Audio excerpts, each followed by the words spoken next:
I'm Steven Webb, your host of Living Deeper Lives, and this is no ordinary podcast. Apart from it's an awesome podcast, but I cannot do a podcast without talking about what's happening in the world right now.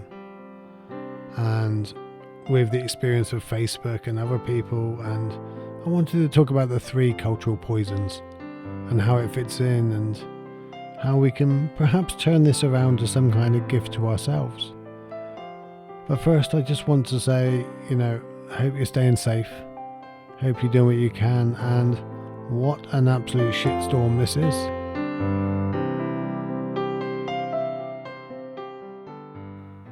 I'm paralysed by my chest muscles.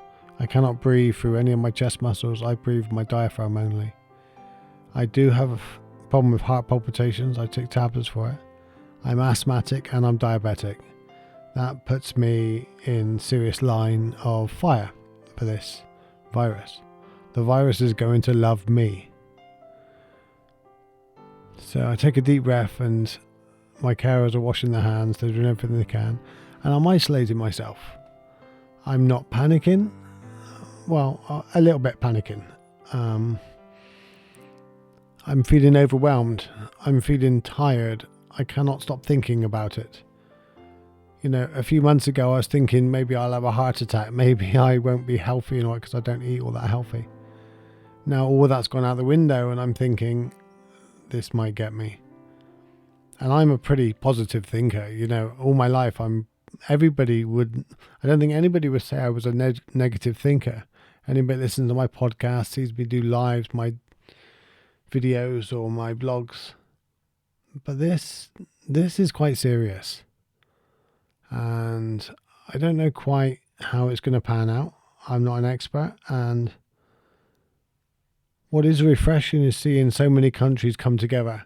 So many leaders in companies that are changing the way they do things. And I think it's going to be over the next few months, some companies are really going to win where they don't exploit the people, but they change what they're doing in order to help people and real leadership. It's not going to be about making money. It's going to be about looking after each other, seeing what you can do to keep your workforce busy, seeing what you can do to stay afloat, what you can help in your community. It's not going to be about, we're going to go under and we're going to suffer and we need a bailout from the government. And exactly the same with governments. The governments that really do put their people first and their economy second. I know the economy is important, but because we're all in this together, we're all dropping down the ladder of the economy. It's not like one country's dropping down and the others are all going up. So it's one of those things, it's a level playing field. Let's all help each other out. There's the government. Let's try to help the people out as much as possible.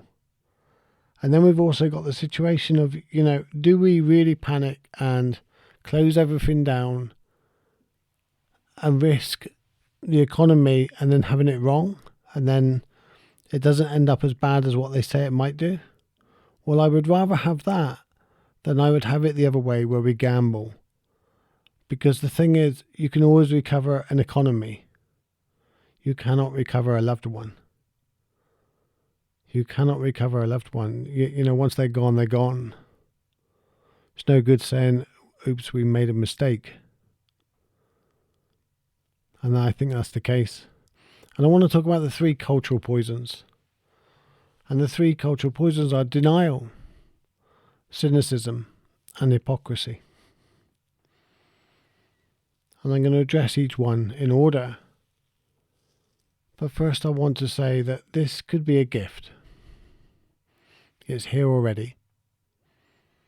You're going to have this isolation for how long? You might be one of the ones that have to go out to work. And if you are, thank you. My heart opens to you. And if there's any way I can support you, please let me know. And at the end of this podcast, I'm going to tell you what I'm going to do to help people in isolation. And you can all sign up. And it will be free. You can choose to pay for it or not. But I'm opening it up that you choose how much you want to pay for it. It's not going to be easy for people 2 or 3 weeks, let alone 8, 10 weeks in isolation, not seeing each other. We've never known anything like that. And even with all the modern technology and Skype and Zoom and all the other things, we've got an abundance of things. We've got more music we can ever listen to, more movies, more TV series. We've got so much that we can do to entertain ourselves. It doesn't matter because it's relative. If you gave somebody 100 years ago all these things, they would be fine. But we've grown up with these things, so therefore they're nothing special. So isolation to us, even with all these things, is not going to be easy. It's going to be really hard. We're used to freedom. We're used to going where we want, when we like. We're not used to being isolated and such like. So don't think it's going to be bliss just because we can talk to our loved ones on Skype. It really is not going to be bliss. It's going to be bloody lonely. It's going to be tough, and it's going to be a long, long time. Each day is going to seem like a week. But I want to talk about that you can really take advantage of this. Get some books, use it as a personal growth. And when I broke my neck when I was 18, initially the first 2 weeks in intensive care, and then after that I had about 6 months in bed, flat on my back. And I was about 20 feet away from the nurse's station, so I would see the other patients coming and going. They were just a few months ahead of me on their rehab. And I was laying flat on my back, and every 12 hours or 8 hours or something, I'd be turned one way and then turned the other way. The only entertainment I had was the TV, little portable TV. And I looked at it through a mirror above me because I could not turn my head, because my head was attached to 4 pins that went in my skull on a rope that dangled off the top of the bed with 15 pounds of weight on top to keep my neck stretched out straight and to stop me moving it. And trust me, if I tried moving it, it really hurt, so I didn't. It was on the chance that if they stretched the neck out enough, maybe the spinal cord the swelling might go down, I might get some feeling and movement back. I did. I got my arms back. I can move my arms, but my hands are still paralyzed. My wrists are very, very weak. But I had this time in bed where they would come and wash me every morning about half past 8, I think.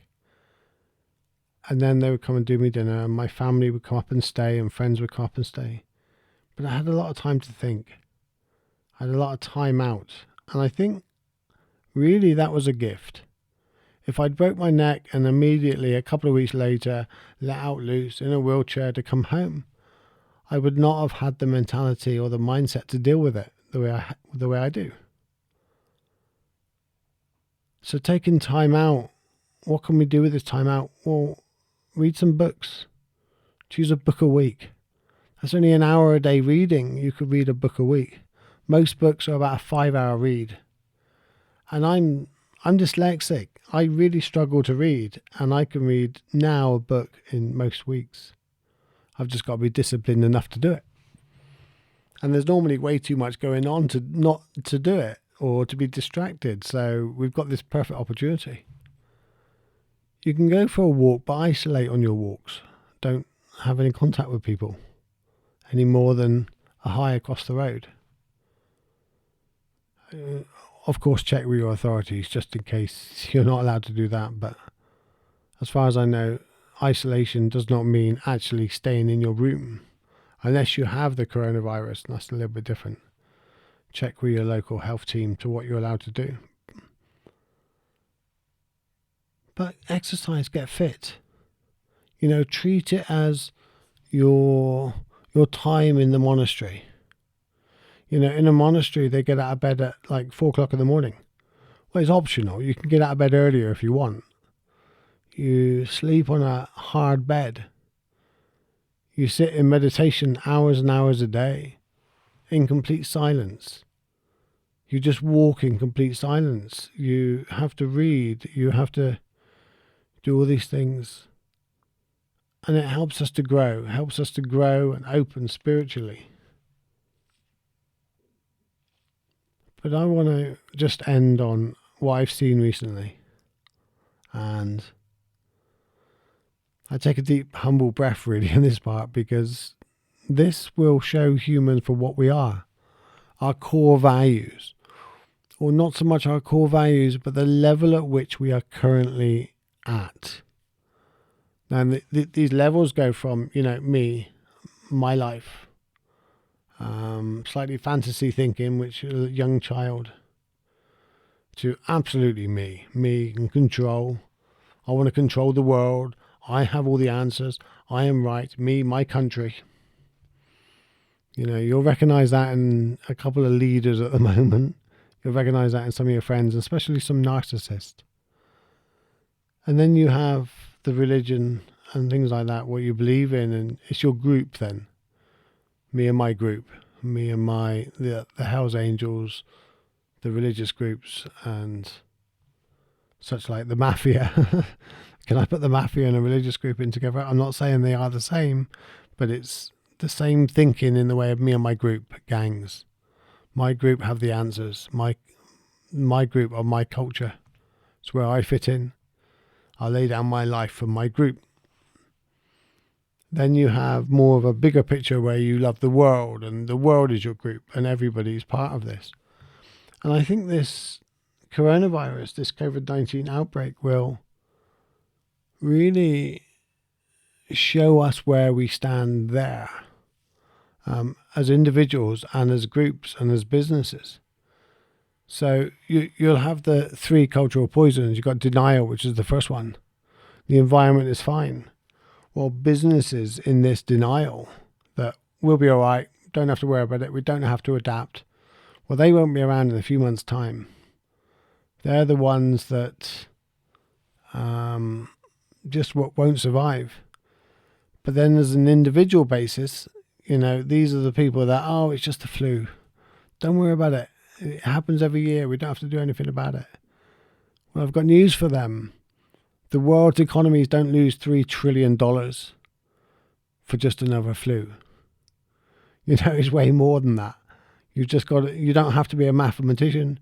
You just have to look at the flu kills 0.1% in the Western world because of hospital care and vaccinations. It does kill a lot more in third world countries, granted. And it kills thousands every year, yes. But we know about it. It's something that I take a vaccination for every year.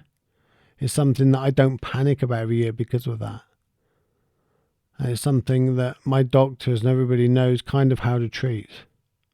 This is different to that. So it's not the environment is fine. Get out of your denial. Move out of that, because that won't do us any good. In actual fact, it does it worse, because you're probably making the problem worse. Oh, everything's fine. I'm going to go to the pub tonight. I'm going to go and mix with my friends. I'm going to go and have a party. I'm going to go and do all the other things. Get out of that one. And then cynicism. What can one person do? Well, I recognize that. I really do. And I spoke about this on another podcast earlier on. I can't remember, podcast 3 or 4. What can I do? One person. Well, you can do a lot. And yes, it does start at arm's length. Wash your damn hands. Don't be an ego trip about it. Don't be, I'm clean anyway, or I'll just do it for 10 seconds, I'm better. Bollocks. Wash your fucking hands, for Christ's sake. You don't know who quite you might pass that on to. You don't know at what point you're stopping it. And you could be the one that touches the one object that the one vulnerable person may touch, or the person that's going to the vulnerable person next touches it. And you may never know what cancer sufferer, what paralysed, what diabetic, what elderly grandma or grandpa that you've just passed it on to because you were too damn stubborn to wash your hands. But what can you do as one person? Well, you can do a lot. You can do an awful lot. You can phone friends and say, do you need anything? Can I go and get shopping for you, and leave it on their doorstep? At this time, give it another 6 weeks or so, people are going to need their grass mowed. They're going to need shopping picked up. They're going to need just maybe even, the older generation like to have their car started every couple of months.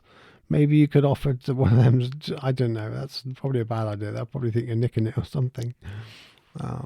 Note to Stevie: write out a plan before you start your podcast, especially on big subjects. But yeah, there's so many things you can do. There's a girl called Emma in Falmouth that done a little card that you can find online.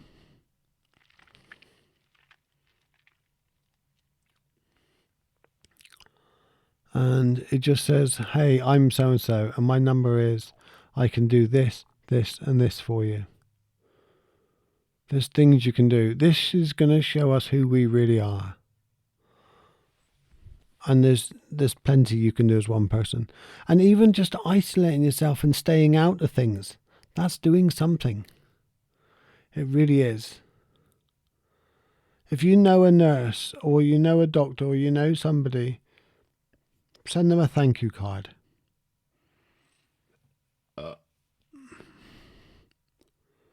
If you know a nurse or a doctor or emergency services person or someone, a delivery driver or something like that, send them a thank you card. Send them something that you appreciate them, because they've got to go on the front line and treat these people.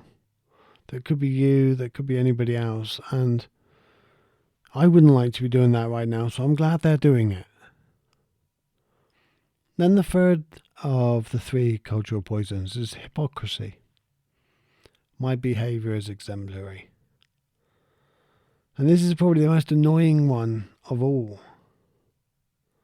I can understand the denial. That's ignorance. That's not knowing. I don't mean ignorance as in you're an ignorant person. I mean ignorance as in not knowing. You're just denying it. Cynicism, I can get that. I really do get that. It's difficult to know what one person can do. But hypocrisy. Wake the damn self up. Wake yourself up. My behaviour is exemplary. Nothing to do with me. I'm alright. I've only bought 3 packets of toilet rolls. I don't care. I didn't start this. It's nothing, I'm still going to go about my business. Yes, it's a problem, but I'm perfect. I don't think there's many of them around at the moment, but there probably is a few. I think most of us have grown past that. So, look for the gift. Look for the gift in this time of difficult circumstances. I don't know what else to call them.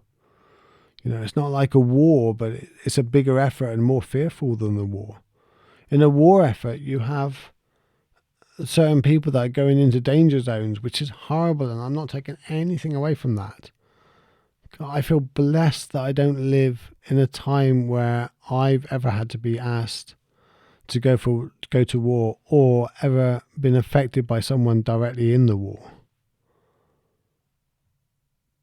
But this affects all of us, everybody, from the highest of president right down to I'm going to say the lowest, but every human is important. Every one life is important.